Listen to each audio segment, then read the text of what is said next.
Citoyennes, citoyens, bonjour et bienvenue dans ce nouveau dossier de l'espace. Rien ne peut dépasser la vitesse de la lumière. C'est une règle fondamentale de la physique que nous a enseignée Albert Einstein voilà plus d'un siècle. Il semble cependant que dans le modèle du Big Bang, une fraction de seconde après la singularité initiale, l'univers lui-même ait connu une phase d'expansion extrême, dépassant très largement la vitesse de la lumière. On désigne aujourd'hui cette phase sous le nom d'inflation cosmique. C'est un modèle développé voilà 40 ans qui permet d'expliquer certaines propriétés de l'univers. Sa courbure, son apparente homogénéité et même les propriétés de ses champs magnétiques pourraient ainsi être expliquées par un instant très bref d'expansion phénoménale.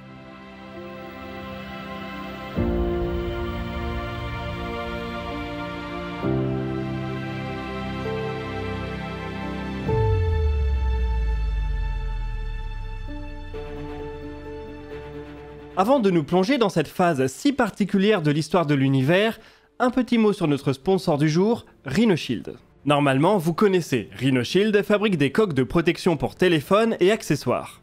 Pour votre smartphone, vous pouvez par exemple opter pour une coque complète, la Solid Suite, ou une coque transparente, la Clear Case.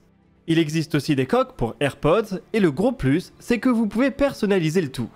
Rhino Shield travaille en effet avec des licences officielles et des artistes indépendants pour vous proposer des designs hyper travaillés. Vous pouvez par exemple opter pour les collections Star Wars, NASA, One Piece ou Pixar. Et si vous souhaitez quelque chose d'un peu plus fantaisiste, allez faire un tour du côté des collections réalisées par Jack Parker, Paem Studio ou Janice Sung. Vous pouvez même concevoir votre propre design grâce au service de photocollage. L'inflation cosmique c'est intéressant, mais l'inflation économique ça l'est beaucoup moins. C'est pourquoi nous nous associons avec la marque pour vous proposer une réduction de 10% sur tout le site avec le code LISOIR. Attention, ce n'est que pour 48 heures. Si l'offre vous intéresse, rendez-vous dans la description.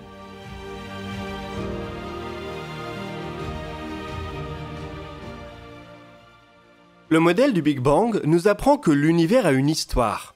Il a évolué d'un état très dense et chaud vers un état plus dispersé et froid. Cette évolution ne semble cependant pas se faire de manière linéaire. L'expansion de l'univers est ainsi en train de s'accélérer, sous l'influence d'une mystérieuse énergie noire. L'inflation cosmique désigne une autre période d'expansion très forte de l'univers. Elle a eu lieu au tout début de son histoire et a duré une infime fraction de seconde. C'est un modèle qui repose essentiellement sur certaines propriétés de l'univers actuel, qui semblent surprenantes si on ne prend pas en compte une période d'inflation. La première d'entre elles, c'est l'homogénéité apparente de l'univers observable. Si vous regardez très loin dans une direction, vous allez observer des structures de galaxies, une densité de matière et une température de fond diffus cosmologique qui ont certaines propriétés. Et si vous regardez très loin dans la direction opposée, vous allez retrouver exactement ces mêmes propriétés. Ce qui est surprenant. En effet, ces deux régions très éloignées de l'univers n'ont jamais partagé d'informations entre elles. Il est possible de les voir toutes les deux depuis la Terre, mais elles ne peuvent pas se voir entre elles, car l'univers est trop jeune pour que la lumière ait eu le temps de faire le voyage.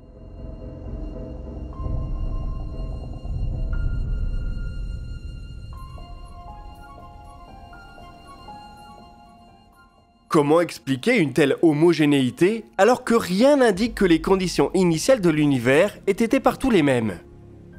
L'inflation cosmique vient apporter une solution à ce problème. Si on place une phase d'expansion extrême au tout début de l'histoire de l'univers, alors cela signifie qu'avant cette phase, toutes les régions de l'univers partageaient la même bulle de causalité. Elles ont donc pu s'équilibrer, s'harmoniser et s'homogénéiser avant d'être dispersées dans différents espaces de causalité par une brusque période d'inflation. Certains physiciens font l'hypothèse d'un mécanisme différent, à savoir que dans les conditions de l'univers primordial, la vitesse de la lumière ait pu être beaucoup plus importante, ce qui aurait agrandi les bulles de causalité et expliquerait pourquoi l'univers observable est aussi homogène.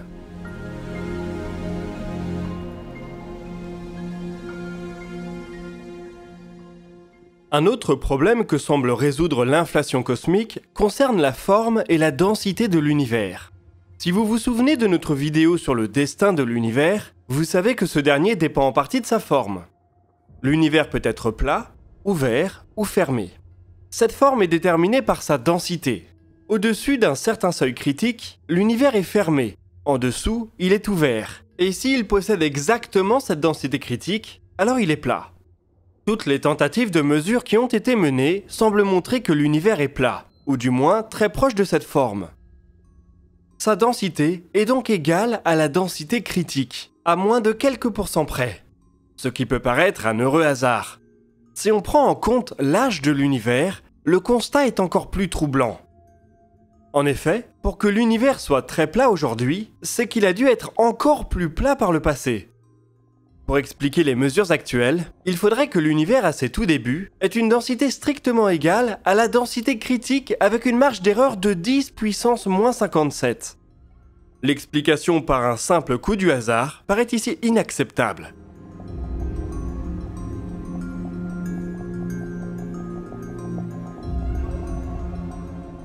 L'inflation cosmique est alors bien pratique. En faisant grossir l'univers par un facteur énorme en un temps très court, elle permet de gommer sa géométrie pour un observateur local. Un peu comme un globe qui nous apparaît sphérique vu de loin, mais lorsqu'il prend la taille d'une planète, son horizon peut nous paraître plat.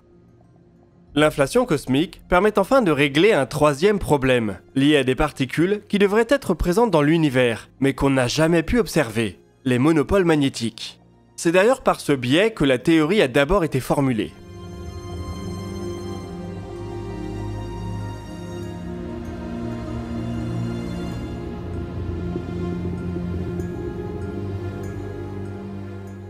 On peut donc expliquer certaines propriétés de l'univers en faisant appel à un instant de croissance extrême très tôt dans son histoire. Cela ne nous dit cependant pas pourquoi cette période d'inflation a eu lieu. Avant de nous attaquer à cette question, prenons toutefois le temps de caractériser l'inflation cosmique, histoire de nous rendre compte de l'incroyable étrangeté de ce phénomène. Dans la plupart des modèles cosmologiques, l'inflation cosmique démarre entre 10 puissance moins 38 et 10 puissance moins 36 secondes après le Big Bang. Elle se termine 10 puissance moins 32 secondes après la singularité initiale. On parle donc d'un événement qui se déroule dans sa totalité au cours d'un intervalle de temps très inférieur à la nanoseconde. C'est cependant suffisant pour multiplier la taille de l'univers par 10 puissance 27 au moins. On parle donc d'une inflation qui dépasse très largement la vitesse de la lumière. La relativité restreinte est cependant préservée, car ce ne sont pas des objets massifs qui voyagent à cette vitesse, mais l'univers lui-même qui se détend.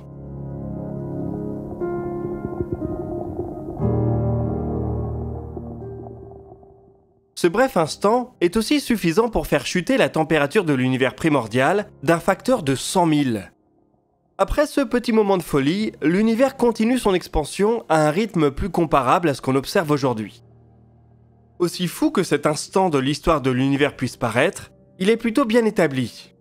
D'une part, comme on l'a dit, il permet d'expliquer certaines propriétés de l'univers, et d'autre part, plusieurs observations viennent renforcer la théorie. Le fond diffus cosmologique, le fossile de la première lumière de l'univers, est ainsi parcouru de petites fluctuations de température, comme nous le montraient les missions COBE, WMAP et Planck. Ces minuscules variations ont été causées par de tout petits déséquilibres aléatoires de densité dans l'univers primordial, avant d'être étendues sur des distances prodigieuses par l'inflation cosmique. Lorsqu'on observe aujourd'hui le fond diffus cosmologique, les propriétés de ces fluctuations s'accordent plutôt bien au scénario de l'inflation. C'est le même phénomène qui a organisé la matière dans l'univers à grande échelle, avec des surdensités et des vides issus eux aussi de minuscules fluctuations primordiales, étendues sur des grandes distances cosmologiques par l'inflation.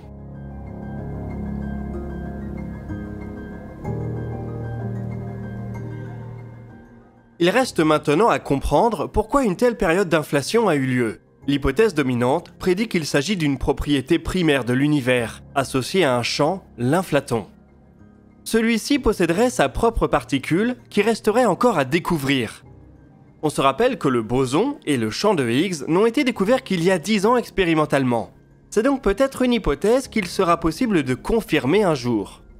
La théorie de l'inflation cosmique et les observations qui peuvent potentiellement y être associées font l'objet de recherches très actives.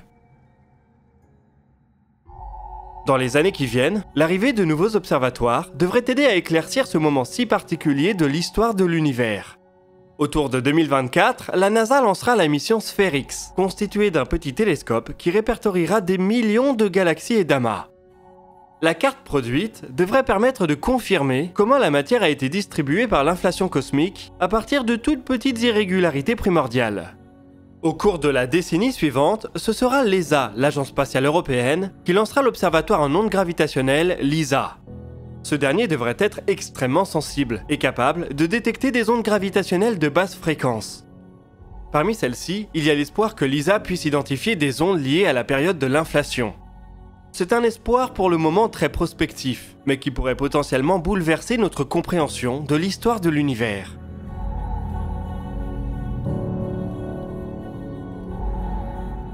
Du côté de la physique des particules, si l'inflaton existe vraiment, il sera peut-être un jour possible de le détecter. Certains prédisent que le champ est associé à une particule extrêmement massive, qui resterait donc hors de portée de nos accélérateurs.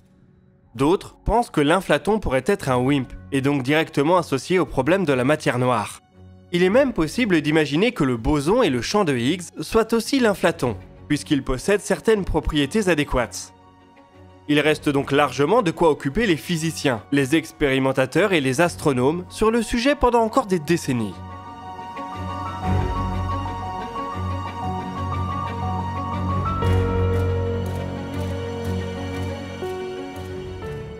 Nous voici en tout cas arrivés au bout de cette vidéo. Je vous rappelle que vous pouvez bénéficier d'une réduction de 10% sur le site de RhinoShield grâce au code LISOIR. Rendez-vous en description pour en profiter. Je vous invite par ailleurs à partager vos remarques et vos questions dans les commentaires. Nous répondrons à certaines d'entre elles dans la vidéo qui sortira le dimanche 17 avril à 18 h. Vous pouvez consulter la description pour retrouver des liens vers nos sources, nos réseaux sociaux et nos podcasts. Nous, on se donne rendez-vous la semaine prochaine pour un nouveau DNDE, et d'ici là, citoyennes, citoyens, portez-vous bien.